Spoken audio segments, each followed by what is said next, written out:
Это теплая неформальная встреча, возможность поговорить о волнующих проблемах и обменяться опытом. Председатель Союза женщин Саратовской области Юлия Литневская в рамках официального визита в Ингушетию не смогла не навестить своих соратниц, участниц регионального отделения Союза. Очень хотела приехать в вашу замечательную организацию, потому что в 20 раз увеличить численность – это тот секрет, который, наверное, вы должны транслировать всем региональным отделениям нашей великой и могучей Родины.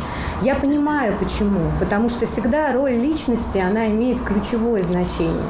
И так как являюсь не только председателем Саратовского регионального отделения Союза женщин, но и координатором проекта партии «Единая Россия. Историческая память», было очень важно мне лично, в том числе на аудиторию своего региона, транслировать то, о чем откровенно, глубоко и мудро рассказывает Мадина Крым-Султановна. Активные, творческие и увлеченные. Общество создано в 1941 году как антифашистский комитет советских женщин. За все время существования Союза женщин России реализовано большое количество социальных проектов как регионального, так и федерального масштаба. Союз женщин России – это большая стратегическая площадка, где реализуются важные задачи, отмечают на встрече. Региональное отделение насчитывает более 400 человек. В общество входит и 23 женсовета. Члены актива, члены правления, председатели женсоветов наших, они прибыли на эту встречу с большим удовольствием,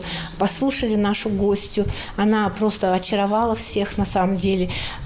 Очень позитивный человек и очень глубоко уже изучивший историю нашей республики, что нас тоже потрясло, было очень приятно. Мы рассказали о своей работе, о наших акциях, которые прошли. Но мы уже много раз об этом говорили. Мы помогаем солдатам, нашим бойцам. Мы сотрудничаем с Троицким гарнизоном. И с самого начала специальной военной операции мы уже провели 6 акций. 2 региональных общества планируют наладить взаимодействие друг с другом и обмениваться опытом. Поэтому встреча обещает стать не последней. С ответным визитом Ингушское региональное отделение ждут теперь и в Саратовской области.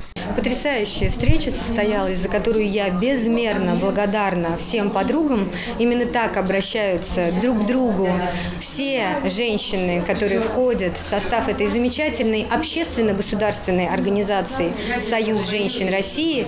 И надо сказать, что Ингушское отделение нашей общественно-государственной организации задает очень высокие стандарты. Свою соратницу ингушские женщины не отпустили с пустыми руками, выказав ей кавказское гостеприимство, а также чуть ближе познакомив с культурой народа. Тамара Хашагульгова, Рамзан Зурабов, Новости 24.